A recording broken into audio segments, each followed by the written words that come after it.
Terdakwa oleh karena itu dengan pidana penjara selama 4 tahun.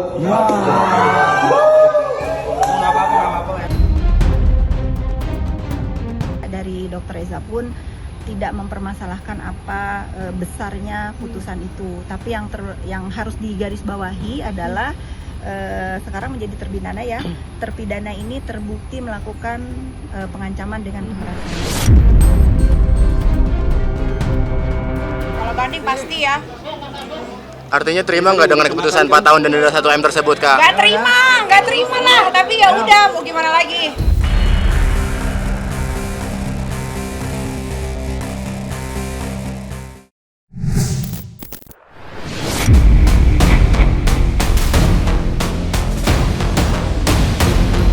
Setelah penantian panjang dan proses hukum yang berliku, akhirnya perseteruan antara Nikita Mirzani dan Reza Gladys mencapai titik akhir. Pengadilan resmi menjatuhkan vonis 4 tahun penjara kepada Nikita Mirzani setelah majelis hakim menyatakan dirinya terbukti melakukan tindak pengancaman dan pemerasan terhadap Reza Gladys. Meski demikian, kisah ini belum sepenuhnya berakhir. Pihak Nikita dikabarkan masih mempertimbangkan untuk mengajukan banding atas putusan tersebut. Langkah ini membuka kemungkinan bahwa drama hukum antara keduanya belum benar-benar selesai. Menariknya, vonis yang dijatuhkan kepada Nikita juga menuai reaksi dari sejumlah pihak termasuk lawan seterunya, Fitri Salhuteru. Lantas, seperti apa reaksi Fitri Salhuteru menyikapi vonis 4 tahun penjara yang dijatuhi terhadap Nikita?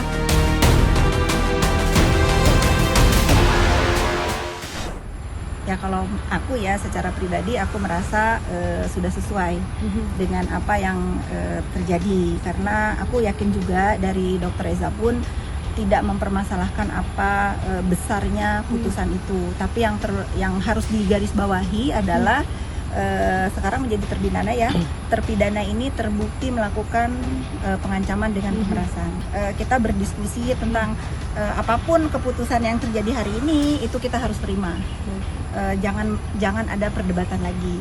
Aku yang selalu dikait-kaitkan dengan Dr. Eza, mewakili Dr. Eza juga, aku merasa dia pun bukan orang jahat yang mau puas banget gitu dengan apa yang terjadi hari ini. Menurut aku dan Dr. Eza, karena kalau ancamannya itu 6 tahun ya. Kalau pemerasan itu kan 6 tahun. Kalau dia divonis 4 tahun artinya udah maksimal. Kalau aku pribadi malah lebih ya. Aku malah pikirnya cuma 2 tahun. Masalah upaya hukum nanti apa yang diajukan oleh jaksa dari Reza Gladys akan seluruhnya menyerahkan kepada perwakilan negara ini, baik dalam hal ini diwakili oleh Kejaksaan Negeri, Jaksa Agung Republik Indonesia. Pihak Dr. Eza itu sah-sah aja, nggak apa-apa, itu namanya itu kan hak hukum yang mungkin bisa diupayakan bagi Nikita Mirzani, nggak apa-apa. Tapi dari pihak kami semuanya tetap kalau untuk kasus pidana ya. Jadi itu semua sudah diserahkan kepada jaksa penuntut umum. Jadi bukan lagi kewenangan di kita.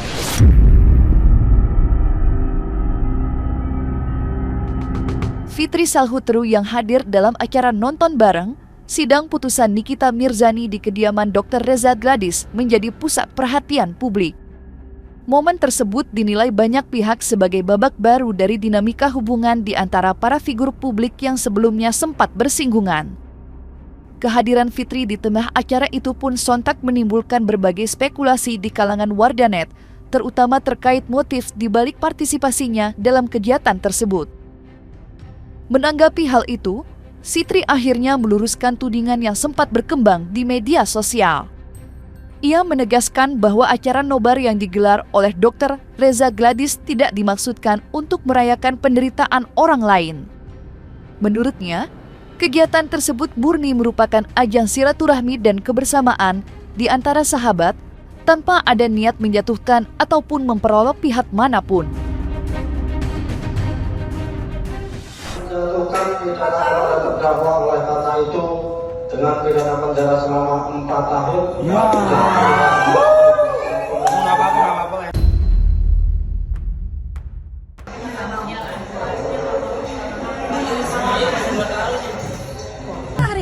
Berkumpul silaturahmi juga sekaligus mengucapkan terima kasih kepada teman-teman yang mensupport untuk dari awal aku selalu mengatakan aku tidak ikut campur urusan skincare, tapi kita semua di sini sepakat untuk menyudahi bullying di dunia maya. Terbukti sekarang saudara terpidana terbukti menurut hakim melakukan ancaman di dunia maya dengan tujuannya memeraskan. Ada bullying di dalamnya itu. Jadi aku secara pribadi aku berharap juga terpidana ini menjadikan ini pelajaran, banyak belajar. Ya sudahilah begini, kalau dia kasihan sama anaknya dia harus berpikir ke depan.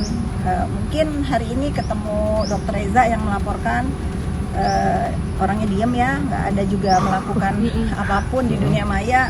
Mungkin kalau ketemu orang-orang yang sama dengan dia mungkin kan akan menjadikan contoh tidak baik juga di gaduh. Pokoknya apapun yang terjadi sekarang ya teman-teman ya, secara pribadi aku juga seorang ibu, mudah-mudahan anak-anaknya terpidana ini aman, dijagain sama orang-orang yang dewasa yang ada di rumahnya, dan semoga terpidana banyak merenung, janganlah membuat ulah-ulah gaduh di dunia maya lagi. Harus digarisbawahi, ini bukan kita mau berpesta pora atas apa yang terjadi hari ini, tapi ini lebih ke silaturahmi, utamanya aku yang selalu dibantulah sama teman-teman untuk berbicara di dunia.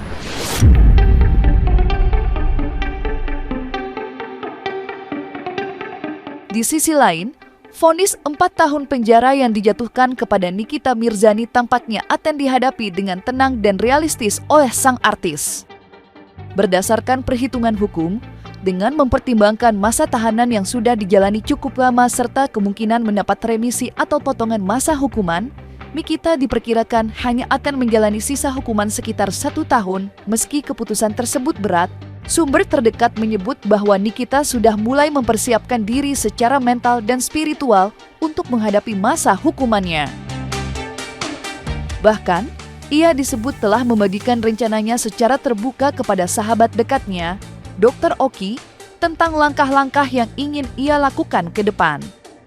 Lantas rencana apa yang sudah dirancang Nikita setelah ia bebas nanti?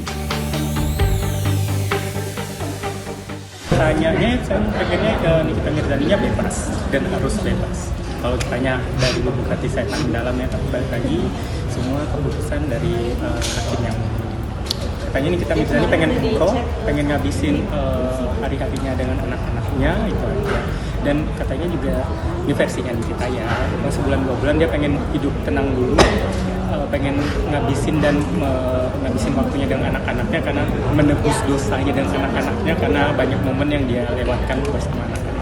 Kalau Nikita Mirzani kalau cerita ke saya, kalau untuk cerita tentang masalah hampir tidak pernah ya. Dianya kalau biasa tentang masalah dia pasti ke penasihat hukumnya. Tapi kalau dengan saya pasti ceritanya tentang ya dia menghilangkan momen-momen dengan anaknya. Apalagi terakhir kan saya lihat itu Arkana itu ada ada momen di sekolah, ada kegiatan di Sampurna Academy. Kan biasanya kan Nikita itu selalu yang tidak pernah absen gitu tentang kegiatan anak-anaknya, bahkan hampir tiap pagi dia itu bangun pagi untuk ngantar anaknya. Itu aja momen-momen yang dianya hilang. Arkana sempat sakit ya, dalam 1 bulan terakhir udah 2 kali masuk rumah sakit kayak gitu. Masih yakin kalau seandainya hukum di negeri ini tetap berdiri tegak.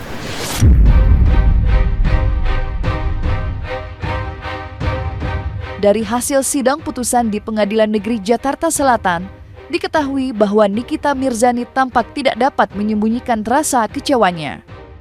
Ia menilai vonis 4 tahun penjara yang dijatuhkan kepadanya terlalu berat dan tidak sebanding dengan fakta yang terungkap selama persidangan. Menurut Nikita, tidak ada bukti kuat yang menunjukkan dirinya terlibat dalam dugaan tindak pidana pencucian uang, sebagaimana yang sempat disangkakan. Sikap kecewa tersebut juga tampak dari ekspresi dan pernyataan yang disampaikan Nikita usai sidang. Melalui kuasa hukumnya, ia menegaskan bahwa dirinya masih percaya pada keadilan dan akan menggunakan hak hukumnya untuk mencari kebenaran. Pengadilan Negeri Jakarta Selatan pun memberikan waktu selama 7 hari atau sepekan bagi pihak Nikita untuk mengajukan banding atas putusan tersebut. Ya enggak juga sih, biasa aja sih. Kalau banding pasti ya. Artinya terima nggak dengan keputusan 4 tahun dan denda 1 M tersebut, Kak? Nggak terima lah. Tapi ya udah, mau gimana lagi? Kan masih ada banding. Jauh dari tuntutan jaksa. Ini jauh banget Ami dari tuntutan jaksa kan 11 tahun. Ini 4 Iya, tahun. gue mikirnya malah tadi 30 tahun nih. Kalau TPP Kan gue tua di dalam. Terhadap putusan 4 tahun ya, kalau terdakwa ini kan diberi hak untuk melakukan upaya hukum. Upaya hukumnya bisa banding, kasasi, bahkan hingga PK. Nah, nanti terkait dengan upaya hukum selanjutnya nanti akan difikirkan kembali. Artinya bakal mau ajuin banding. Kita belum tahu, tetapi kita akan pikirkan kembali. Tetapi terhadap upaya hukum banding, kasasi hingga PK itu ada hak terdakwa di situ. Belum tahu kita.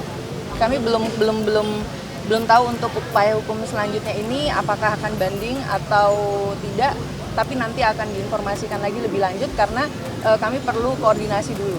Ada, nanti kita masih rumuskan juga, memang ada itu. Cuman intinya apa, intinya dalam proses ini baik Mail maupun terlebih lagi Nikita ya akan menggunakan semua hak hukumnya untuk mendapatkan keadilan ya, karena dia dalam kapasitas perkara ini sampai dengan hari ini meyakini dia tidak pernah melakukan apa yang dituduhkan oleh jaksa kepada dia gitu. Jadi soal itu upaya-upaya itu nanti kita rembukan dulu sama tim ya, ada beberapa tim juga yang belum sempat hadir. Nah, nanti juga kami akan sampaikan itu di persidangan berikutnya, di pertemuan berikutnya. Duh, kalau banding man takut naik. Karena Mail kan di sana kan berteman semua sama teman-teman Mail yang di sana kan banyak. Jadi kan Ada banyak cerita itu ya? banyak konsultasi, terus udah gitu mereka juga ada yang banding yang tadinya hukumannya cuma 2 tahun apa setahun 2 bulan naik jadi 7 tahun. Apa nggak Parno 7 tahun? Noit lah, nggak mau lah kayak enggak deh. Baik jaksa maupun terdakwa kalau tidak senang dengan putusan ini, tidak setuju dengan putusan, silakan banding, itu hak sesuai undang-undang. Jadi kalau memang tidak sesuai dengan putusan sesuai kehendaknya, silakan banding. Itu aja.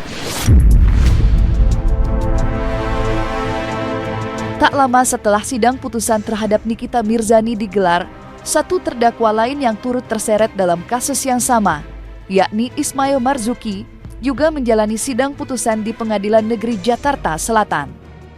Ismail, yang dikenal sebagai asisten pribadi Nikita Mirzani, akhirnya dijatuhi vonis 3 tahun penjara serta denda sebesar 1 miliar. Apabila denda tersebut tidak dibayarkan, maka akan digantikan dengan hukuman subsidiar selama 3 bulan penjara. Putusan ini menambah panjang daftar konsekuensi hukum yang timbul dari kasus yang menyeret nama besar Nikita Mirzani dan orang-orang terdekatnya.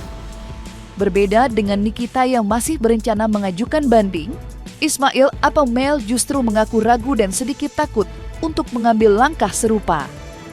Ia khawatir banding yang diajukan justru akan membuat hukuman yang dijatuhkan kepadanya bertambah berat. Meski demikian, sumber terdekat menyebut bahwa pihak Mel masih akan berkonsultasi dengan tim kuasa hukum Nikita untuk menentukan langkah terbaik. Keduanya bahkan dikabarkan tengah menyiapkan laporan balik atas dugaan laporan palsu yang mereka yakini menjadi akar dari kasus ini.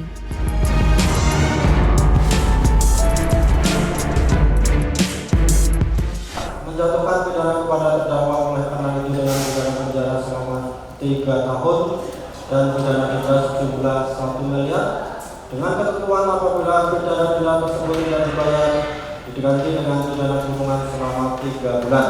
Harusnya bebas sebenarnya karena pasal-pasal yang dituduhkan itu semuanya pemerasan sama TPPU-nya kan nggak ada.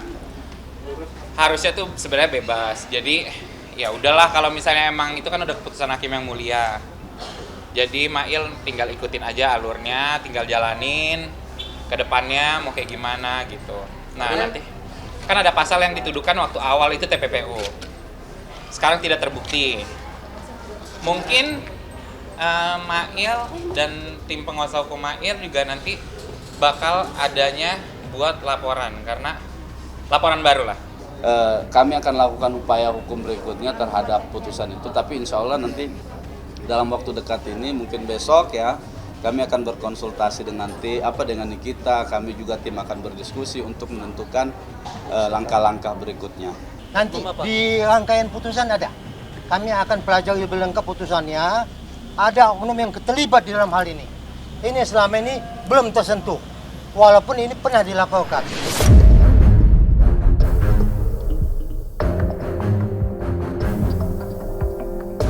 Nah, selesai sudah Cumi Lovers. Saksikan terus Cumi Kem In-Depth, kabar lengkap, mendalam, dan akurat dari narasumber terpercaya. Dan jangan lupa untuk like, subscribe, dan juga share channel YouTube Cumi Cumi.